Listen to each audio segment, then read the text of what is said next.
Shalom bien-aimé de Dieu, et je souhaite que cette vidéo te trouve dans la paix, dans la joie. Mon partage de ce jour porte sur l'évangile de Jésus-Christ selon Saint Jean en son chapitre 3 verset 35. Le Père aime le Fils et il a tout remis dans sa main.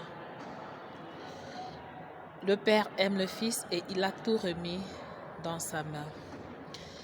Et en Jean 3, verset 31, Jésus lui-même nous dit, « Celui qui vient du ciel est au-dessus de tous. »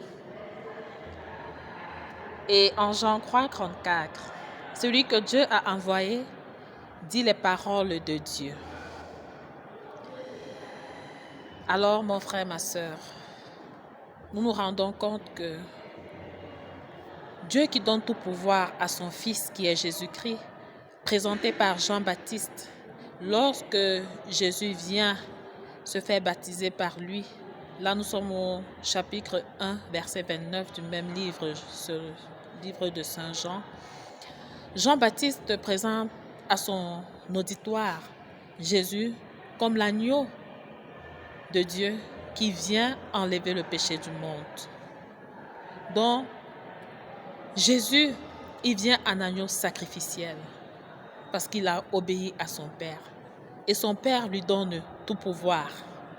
Son Père lui a donné tout pouvoir. Et il agit au nom de son Père. Mon frère, ma soeur, il est important de noter que Jésus, il vient nous réconcilier avec le Père. Parce que, voyez-vous, avec le péché originel, le péché de nos premiers parents, la relation entre Dieu et l'humanité a connu une fissure. Mais comme Dieu, il est bon, il est amour, il est miséricorde, il a voulu nous réconcilier avec lui et il a choisi son Fils qui lui a obéi et a accepté cette mission de réconciliation. Donc Jésus vient comme agneau sacrificiel nous réconcilier avec son Père, nous réconcilier avec le Père, nous réconcilier avec Dieu. Après que l'humanité se soit éloignée de lui, mais il nous aime. Alors mon frère, ma soeur, Jésus qui vient nous réconcilier avec le Père par sa mort sur la croix, par son sang versé sur la croix, a reçu tout pouvoir et il nous justifie par sa mort sur la croix, par ce sacrifice sur la croix. Il nous justifie et il nous invite à avoir foi en lui. Il nous invite à croire en lui parce qu'il a reçu de son Père tout pouvoir. Par son geste sur la croix,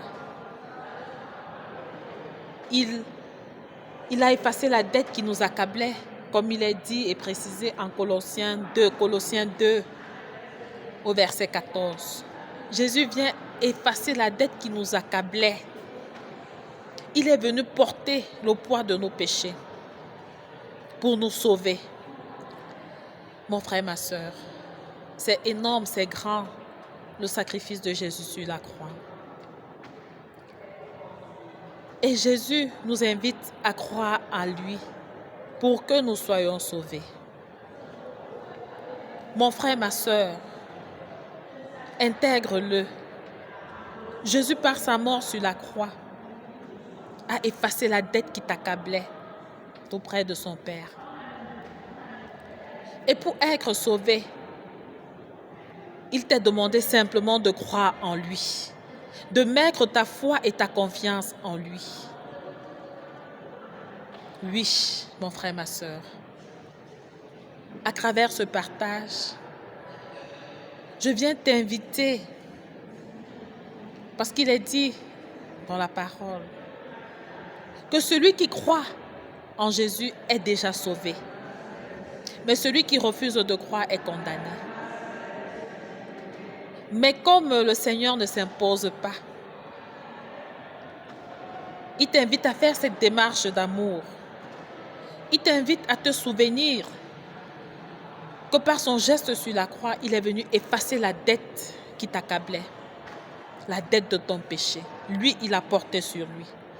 Il a accepté mourir sur une croix par amour pour nous, par amour pour toi, par amour pour moi. Alors mon frère, ma soeur, Jésus t'invite simplement à croire en lui pour être sauvé. C'est si dur que ça, croire en Jésus. Mais je t'inviterai toujours à vivre une expérience personnelle avec le Christ. Demande-le lui, Seigneur, donne-moi de vivre une expérience personnelle avec toi. Et ta foi en lui sera plus grande. Mon frère, ma soeur, crois en Jésus-Christ et tu seras sauvé. Accueille son enseignement et fais des efforts sensibles chaque jour pour t'améliorer, pour lui plaire par ta vie, par la qualité de ta vie. Et tu verras. Dieu t'aime. Jésus t'aime. La Sainte Trinité t'aime.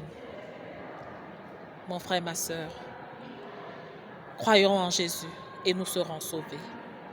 Faisons des efforts sensibles chaque jour de mettre sa parole en pratique. Et tout nous sera garanti. Soyons bénis en ce jour. Amen.